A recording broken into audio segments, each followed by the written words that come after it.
महात्मा गौतम बुद्ध के समय की बात है।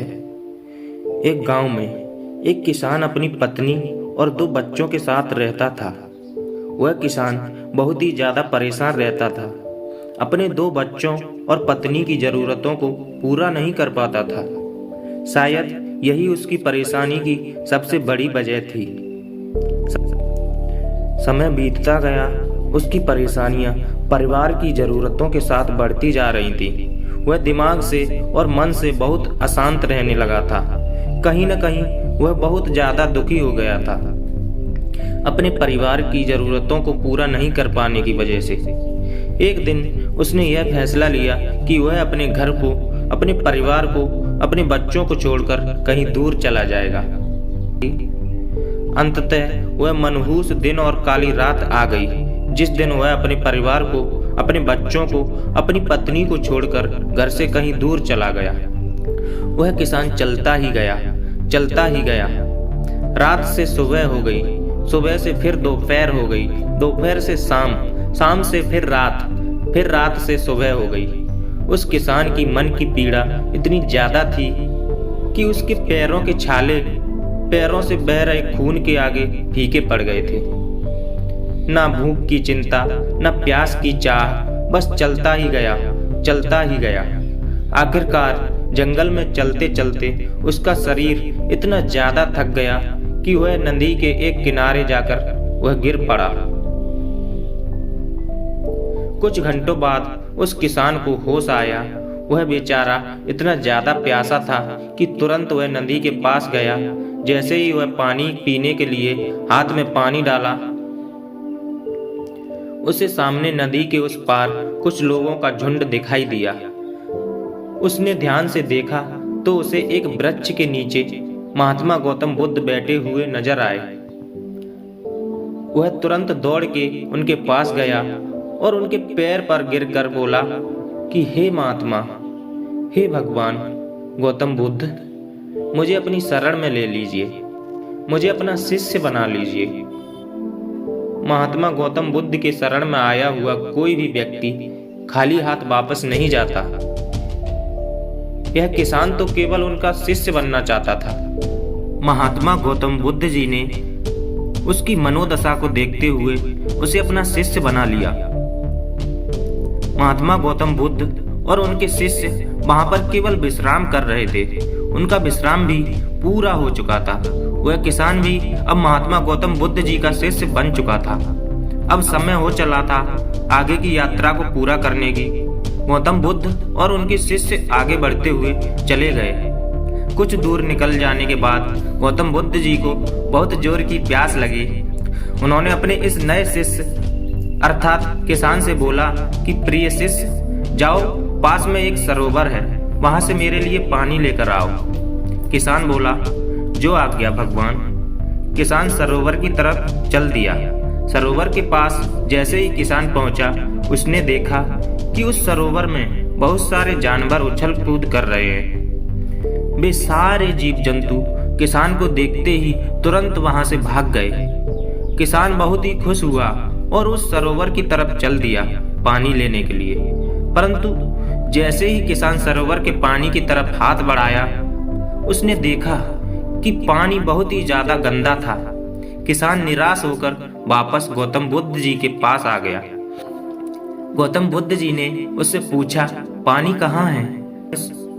किसान ने दुखी भरे शब्दों के साथ कहा, हे भगवान, मैं जैसे ही उस सरोवर के पास पहुंचा तो मैंने देखा कि उस सरोवर में काफी सारे जीव जंतु उछल कूद कर रहे थे और उनके उछल कूद करने की वजह से उस सरोवर के जमीन के तल में बैठी हुई सारी गंदगी, सड़े हुए पत्ते उस पानी में घुल मिलकर एक कीचड़ का रूप ले लिए थे। यही कारण है कि मैं वह पानी लेकर नहीं आया, क्योंकि वह पानी नहीं कीचड़ हो चुका था। महात्मा गौतम बुद्ध जी उस किसान की बातों को समझ गए और मुस्कुराते हुए उन्होंने कहा कि मैंने तुमसे सरोवर का पानी मांगा था। मैंने यह नहीं कहा था कि पानी अगर गंदा हो तो पानी लेकर मत आना। उन्होंने अपने दूसरे शिष्य से अनुग्रह किया कि जाओ और सरोवर से पानी लेकर आओ। उनका दूसरा शिष्य निकल पड़ा पानी को लाने के लिए और कुछ देर पश्चात वह पानी लेकर वापस आ गया। आश्चर्य की बात यह थी कि दूसरे शिष्य द्वारा लाया हुआ पानी बिल्कुल साफ था और उससे भी बड़ी असमंजस की बात यह थी कि सारे के सारे शिष्य बड़े ही आश्चर्यचकित हो गए कि यह करिश्मा कैसे हो सकता है, क्योंकि पहले शिष्य ने तो यह बताया था कि पानी कीचड़ हो गया था। महात्मा गौतम बुद्ध जी ने सारे शिष्यों को यह बताया कि जब सारे जीव जंतु उस पानी में उछल कूद कर रहे थे, तब उस दौरान उस सरोवर के पानी के तल में बैठी हुई सारी गंदगी, सड़े गले हुए पत्ते सब घुल मिलकर कीचड़ रूपी पानी का रूप ले लिए थे। परंतु जितने समय में प्रथम शिष्य किसान वापस आया और दूसरा शिष्य वापस गया, उतने समय में उन जीव जंतुओं के भाग जाने के पश्चात उस सरोवर का पानी धीरे धीरे शांत हो गया था। और जैसे जैसे सरोवर का पानी शांत हो गया, उस सरोवर के कीचड़ रूपी पानी में घुली हुई सारी सड़ी गली पत्तियां और मिट्टी धीरे धीरे शांत होकर उस सरोवर के तल में जाकर बैठ गए, जिससे उस सरोवर का पानी शांत होकर साफ हो गया तथा सारे गले हुए सड़े हुए पत्तियां भी शांत होकर आराम से उस सरोवर के तल में जाकर बैठ गए थे। प्रिय शिष्यों, अगर उस सरोवर में किसी भी तरीके का कोई हलचल नहीं होता तो उस सरोवर की हर एक चीज जिसको जहां पर होनी चाहिए थी, ठीक इसी प्रकार से हर एक व्यक्ति के जीवन में तरह तरह की समस्याएं, परेशानियां और कठिनाइयां आती हैं, जिसकी वजह से हमारे मन में हलचल सी मच जाती है, हमारा दिमाग और मन अशांत हो जाता है। तत्पश्चात हम कोई गलत निर्णय अर्थात गलत फैसला ले लेते हैं। परंतु अगर हम थोड़ा समय देकर उन कठिनाइयों, परेशानियों और समस्याओं के बारे में समझने की कोशिश करें तो मन की हलचल उस सरोवर की पानी की तरह शांत हो जाएगी, जिससे हम अपने जीवन में सही निर्णय का चुनाव करते हुए उसका समाधान निकाल लेंगे। किसान को महात्मा गौतम बुद्ध जी की सारी बातें बिल्कुल साफ साफ समझ में आ गई। उसे यह भी समझ में आ गया कि उसके परिवार में आई हुई सारी परेशानियां, दिक्कतें और जिम्मेदारियां भी इसी सरोवर के सड़ी हुई, गली हुई पत्तियों और मिट्टी रूपी कीचड़ की तरह ही हैं। बस जरूरत है तो थोड़ा समय निकालकर मन को शांत करते हुए उन परेशानियों, दिक्कतों के बारे में समझने और उनका समाधान निकालने की।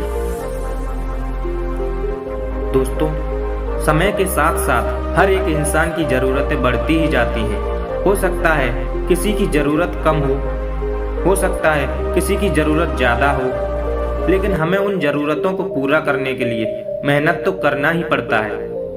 हाँ, यह जरूर है कि मेहनत करते वक्त हमें बहुत सारी कठिनाइयाँ और समस्याओं का सामना करना पड़ता है। इसी वजह से बहुत बार हमारा मन अशांत हो जाता है, निराश हो जाता है, दिल दिमाग में एक अजीब सी हलचल होने लगती है, जिसकी वजह से हम गलत फैसला ले लेते हैं। परंतु दोस्तों, हमें घबराने की जरूरत नहीं है, हमें अपने दिमाग को शांत करने की जरूरत है। थोड़ा समय देकर इसके बारे में सोचने की जरूरत है। इसका समाधान कुछ न कुछ जरूर निकल जाएगा। दिमाग को शांत रखें, कोशिश करते रहें, मेहनत करते रहें। समय लगेगा लेकिन सफलता जरूर मिलेगी।